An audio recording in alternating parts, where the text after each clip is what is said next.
Hi, I'm Doug Littleton, and today we are looking at a machine. It's the Expobar Leva II. It's also known as their Brewtus. This is a machine I picked up at an auction, and it was quite a mess. Tore it down to the frame, every nook and cranny, every little pipe, broke it down, put it back together, and so we've gotten it working the way we want to now. And this is basically just to tell you how to use this particular machine.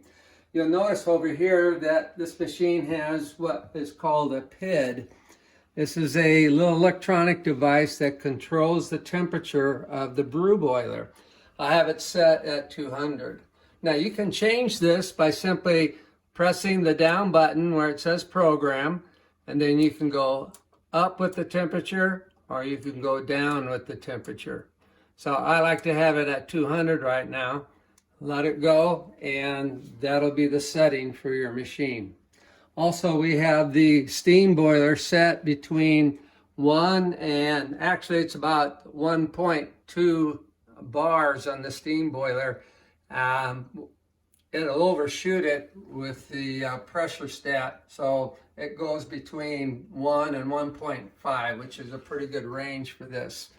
Down here we have the brew pressure. I have that adjusted so that when we pull the shot, it should be somewhere around 9 bar. So this particular machine has a cold touch steaming what do you call it, articulating arm. It gets a little warm, but you can grab it without burning yourself once it's been operating. Not so on the hot water. That's why we have this little insulator there so you can move it and manipulate it.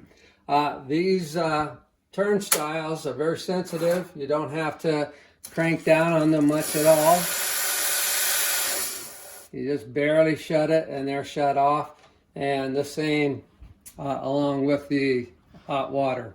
Now you notice we have 2 lights here over to the left. The yellow light indicates when the steam boiler is on, when the heating element is on. The red light will indicate when you're low on water. And you want to be sure you take care of that right away. When the machine came brand new, instead of that red light, the machine itself would just power off. There'd be no power.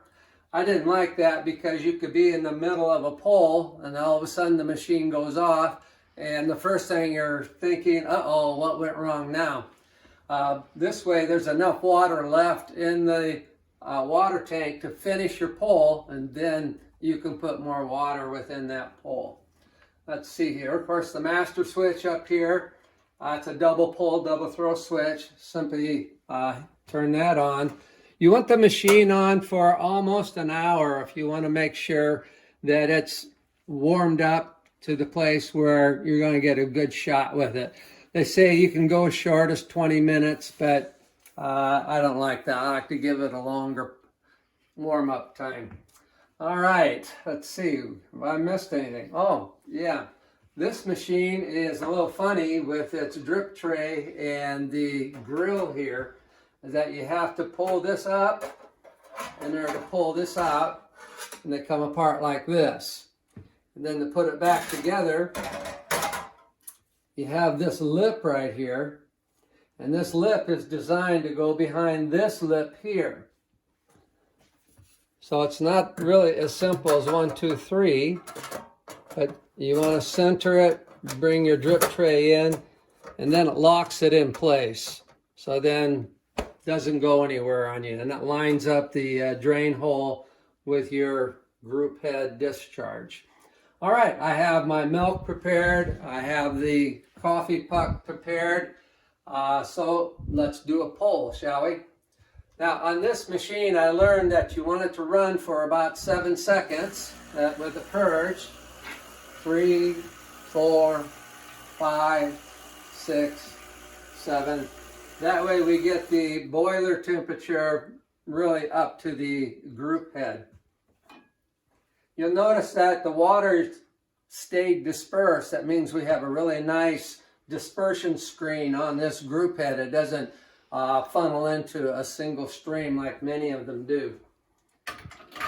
So we lock it in about like that. We will center our cup. I encourage you to pick one of these up, by the way. It's a measuring cup that'll take up to 2.5 ounces. Then has milliliters on this side. That's 70 into the top. Has the double spout on it. Very handy when it comes to working with espresso. So, see about lining that up. Very simple. Pull the lever. Let it come out. Now you notice the pressure's going up slowly. And then it'll shoot up to its full pressure.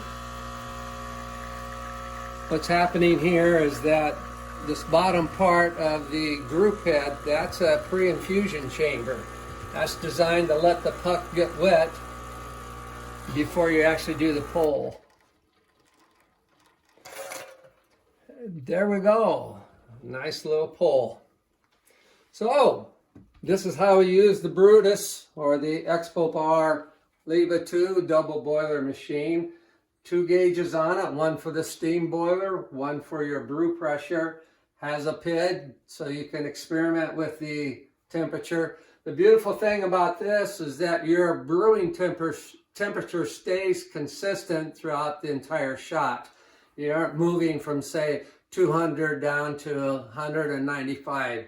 It stays right at 200 through the whole pull. That way you can experiment. And that's what this is all about with espresso. Your taste, your preferences, different coffees, different grinds, different tamps, and you experiment with it, play with it, have some fun with it, and find the flavor that you best like. Well, God bless you. Thanks for being with us today.